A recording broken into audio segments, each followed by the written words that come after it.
forget the blockbusters. These 10 World War II films never made the textbooks, yet every frame detonates with untold heroism, moral shock, and survival stripped to the bone. Slip on your helmet, hidden trenches ahead. Time to meet the war stories history class skipped, and the world quietly forgot. The Final Days throws you directly into a tense interrogation room in Nazi Germany. Silence hangs heavy. A Gestapo officer grills a 21-year-old college student, Sophie Scholl, about anti-Hitler leaflets. Her response, calm, firm, and defiant. The dialogue isn't fictional. Nearly every word comes straight from actual Gestapo transcripts. Sophie wasn't just a symbol. She was a real-life revolutionary. A quiet philosophy student, she and her brother Hans risked everything, distributing pamphlets urging resistance against Hitler. The film unfolds with relentless pacing, mirroring the ticking clock of her final days. Julia Jentsch's performance earned international acclaim, capturing Sophie's courage without turning her into a cliché hero. The irony? Sophie Scholl is still barely known outside Germany, even though her bravery inspired generations of activists. Director Mark Rothemund intentionally avoids dramatization, relying on historical accuracy to build tension. No battle scenes here. Just a student, whose quiet defiance shook the Nazi regime. If you've never seen this Oscar-nominated, rarely discussed gem, stream it now. Sophie Scholl deserves more than a footnote. She deserves to be remembered. My Way. Starts in Japanese-occupied Korea, a young marathon runner gets drafted into the Imperial Army. He ends up on the Soviet front, gets captured, thrown into a Red Army uniform, then captured again by the Germans. Next stop, a Nazi foxhole in Normandy on D-Day. My Way is loosely based on Yang Kyung-jong, a Korean conscript reportedly found wearing a Wehrmacht uniform after D-Day. His existence is debated, but the photo is real, and it inspired this movie's brutal trajectory. Jang Dong-gun plays the runner. Joe Odagiri plays his Japanese rival. They fight, run, survive, then repeat across 3 armies and 2 continents. It's one of the few war films to cover the Pacific, Eastern, and Western fronts from a non-Western point of view. Director Kang Jae-gyu spent 5 years on it, budget $28 million, Korea's biggest war film at the time. They kept CGI to a minimum, real explosions, real mud, and Olympic-level running scenes. Outside Asia, it flopped. No US marketing, no major streaming push. But if you want a World War II story that skips the usual heroics and shows how far one man could be dragged by history, My Way hits hard. A Korean soldier on 3 fronts. That's not a movie pitch. That actually happened. The Great Raid. It's 1945, Cabanatuan, Philippines. 500 Japanese guards hold over 500 American POWs. 121 soldiers from the 6th Ranger Battalion move in behind enemy lines for one of the riskiest raids of World War II. If you value historical authenticity, The Great Raid gets every detail right, from the uniforms down to the operation's gritty logistics. Director John Dahl, known more for neo-noir thrillers than war films, surprised everyone by painstakingly recreating each stage of the mission. The cast trained with military advisors, every maneuver authentic. Actual military consultants got more involved with promotion than the studio did. No wonder it bombed at the box office, losing millions despite its realism. Benjamin Bratt and James Franco lead the cast, bringing quiet tension instead of Hollywood heroics. No big explosions, no dramatic speeches. The film builds slowly, trusting its real-life drama to deliver the payoff. The Great Raid honors the complexity of war, patience, strategy, courage under impossible odds. This World War II rescue mission is still considered one of the most daring ever executed. And yet, the film is barely mentioned alongside modern war classics. If you crave authenticity over spectacle, The Great Raid deserves a second look. The Forgotten Battle, mud everywhere. Bikes stuck in the muck, gliders crash landing behind enemy lines. That's how The Forgotten Battle drops you straight into one of World War II's most crucial, yet overlooked, fights. The Battle of the Scheldt. Never heard of it? Most haven't. Yet this muddy, bloody showdown opened vital supply routes for the Allies after D-Day. The story splits between 3 ordinary people. A Dutch kid reluctantly drawn into resistance. A British glider pilot lost behind enemy lines. and a nervous young Nazi recruit questioning everything. Netflix went big for this, their most expensive Dutch-language film ever, but barely advertised it outside Europe. Quietly released, barely noticed. Filmmakers painstakingly rebuilt flooded villages and scoured Dutch archives to get every muddy detail right. There's no glory here. Just exhausted men and women, caught in a brutal grind. Gies Blum, Jamie Flatters, and Susan Ratter anchor a cast that avoids Hollywood cliches, showing war as confusion, fear, and moral compromise. This isn't heroes saving the day. It's real people trying to survive chaos. The Forgotten Battle is history told from the edges. The war story you never knew you needed. Streaming quietly on Netflix. The Captain, April 1945. A fleeing German deserter named Willi Herold finds an abandoned SS captain's uniform and slips it on. True story, real uniform, real horror. Instantly, the uniform transforms Herold from scared runaway into ruthless executioner. Soldiers obey without question. Prisoners tremble at his command. Morality crumbles. Identity dissolves. Director Robert Schwenke filmed this descent in stark black and white, stripping away all color to match the film's bleak spiral into chaos. The filmmakers meticulously researched archives, down to the precise uniform details.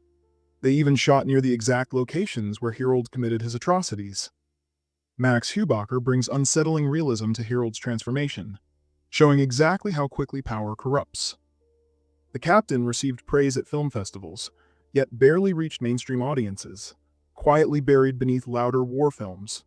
But this hidden gem cuts deep, exploring how ordinary people surrender to authority, no matter how horrific the orders become. It's chilling. It's true, and it forces you to confront a disturbing fact. Sometimes the most terrifying thing about war isn't the enemy. It's discovering who you become when nobody says no. The Captain is now streaming. Watch it, and never forget how thin that line really is. Land of Mine. World War II is over, but on Denmark's coast, revenge has just begun.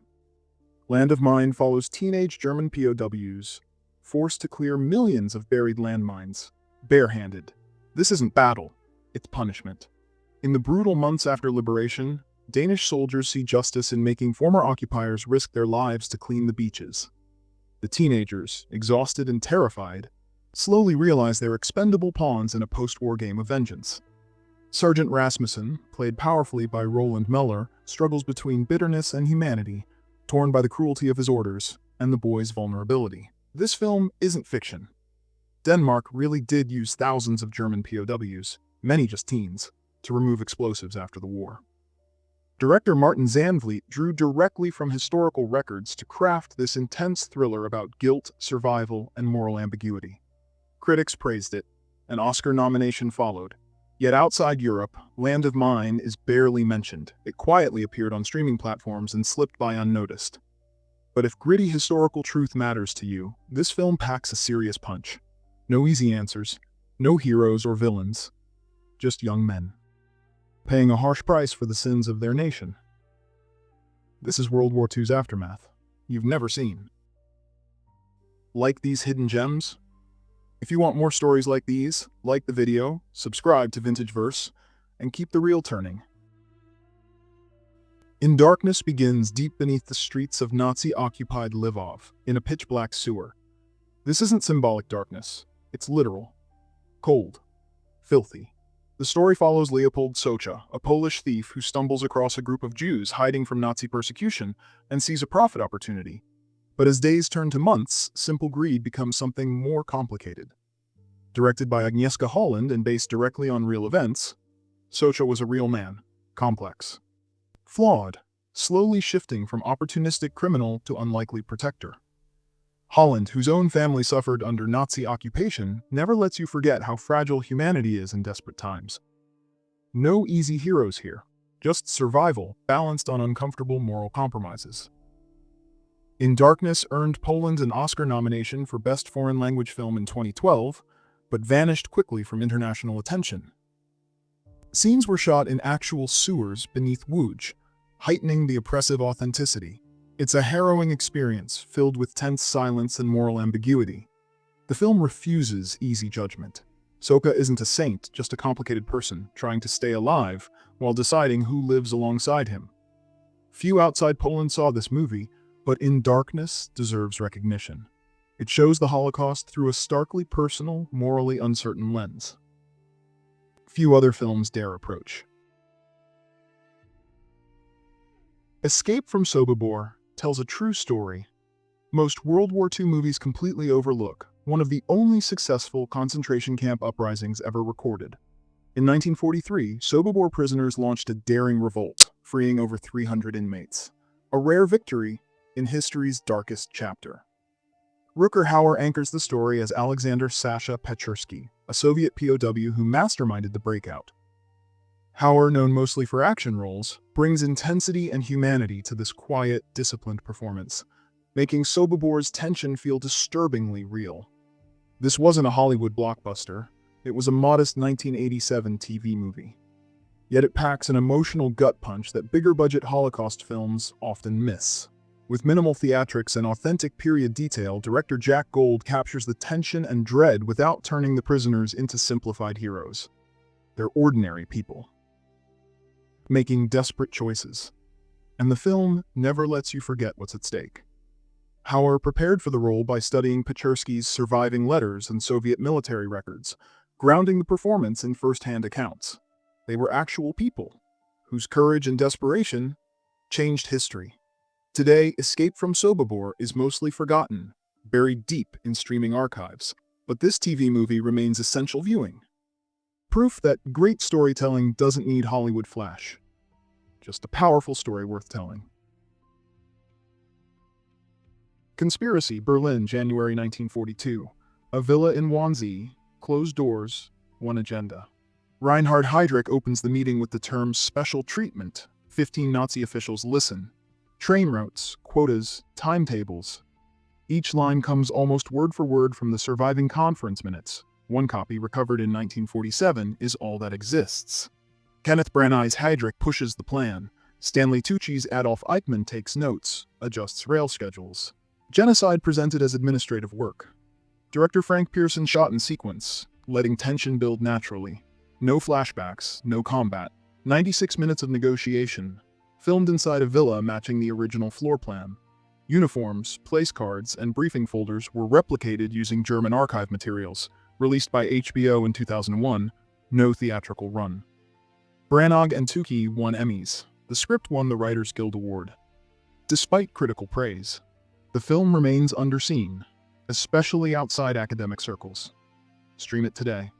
If you want to see how mass murder was planned around coffee cups, signatures, and quiet approvals. The Wannsee Conference lasted 90 minutes. Millions died after it. When Trumpets Fade dumps you straight into the cold, muddy mess of World War II's forgotten nightmare, the Battle of Hurtgen Forest. Exhausted American soldiers slog through freezing rain and relentless artillery fire, fighting for inches of territory that don't even matter. There are no heroes here, only tired, scared, broken men stuck in a brutal grind. This 1998 HBO film refuses easy victories or patriotic speeches. It's honest, admitting openly that the Hurtgen Forest was a costly, pointless battle the Allies would rather forget. Soldiers collapse from fatigue, leaders break under pressure, men question the point of it all. HBO quietly released When Trumpets Fade, quickly shelving it. Despite impressive realism and a strong performance by Ron Eldard as a reluctant soldier pushed into leadership, the movie disappeared into obscurity. Director John Irvin, a Vietnam veteran, brought rare honesty to the project. There's no glory here, just survival. It's one of the few American World War II films brave enough to show defeat, doubt, and the truth. Not every battle deserves trumpets. This powerful war film deserves to finally be remembered. These films aren't polished monuments, they're buried truths, dug up one reel at a time. If this list uncovered something new, subscribe to VintageVerse, where forgotten cinema finally gets its voice back.